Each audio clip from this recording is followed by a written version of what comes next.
Vaius sat against a single aged tree nestled within a massive valley, just hours away from the small town he and his friend went to investigate.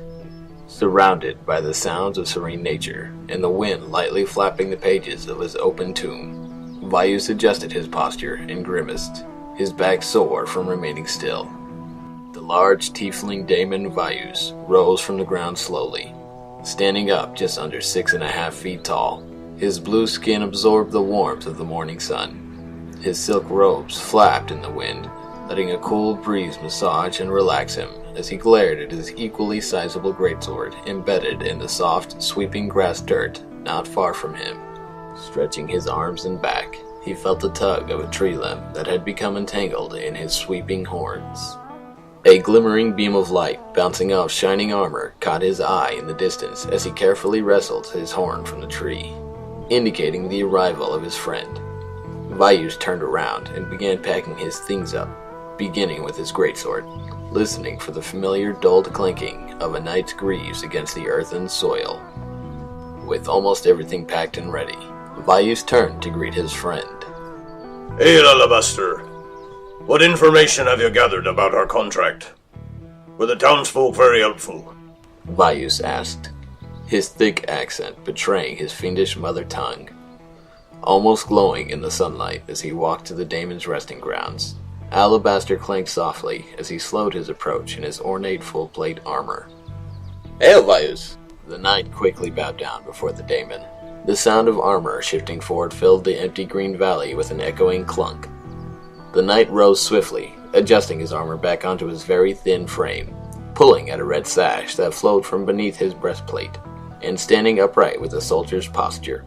It seems we were right about this possibly being a pact of evil, my friend. The sellsword's contract had made it out that the dragon terrorizing the townsfolk was also the one practicing necromancy. I believe this to be the work of a dread necromancer, profiting off a young and likely gullible dragon. A young dragon? Are you sure?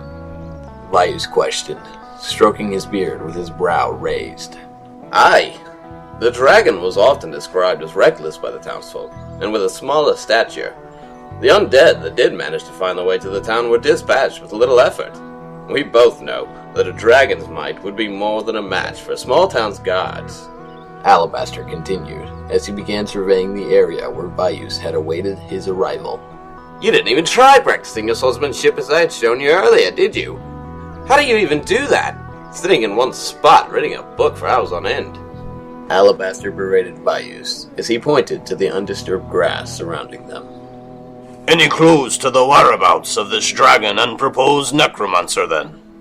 Vaius asked, clearly ignoring the knight's question.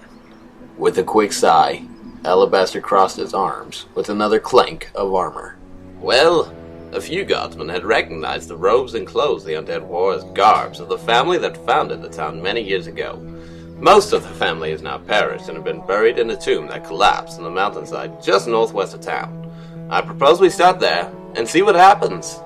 Alabaster shrugged excitedly, loving the thought of cave spelunking. Great work, then. And the townsfolk, did they seem accepting? I would have to say they are not Daemon friendly, so I say I take my armor off, and you parade me through the streets as we cut through to the tomb. Give the sheltered fools a real show. Alabaster chuckled as he began taking his fine helmet off, revealing the ghostly image of his true nature.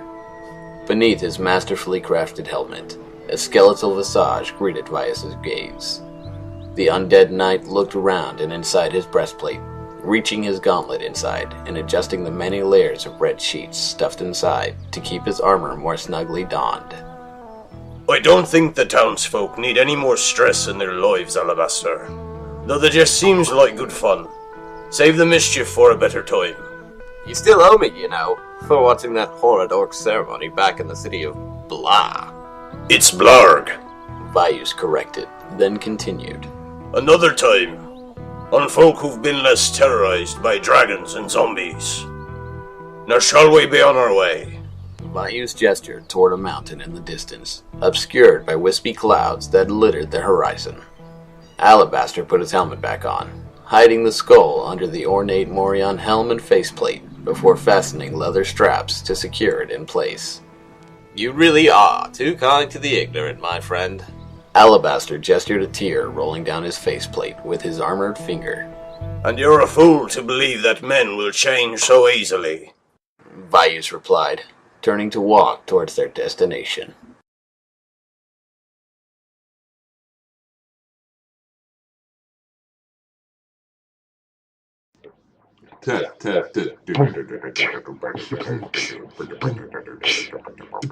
Night and Daemon.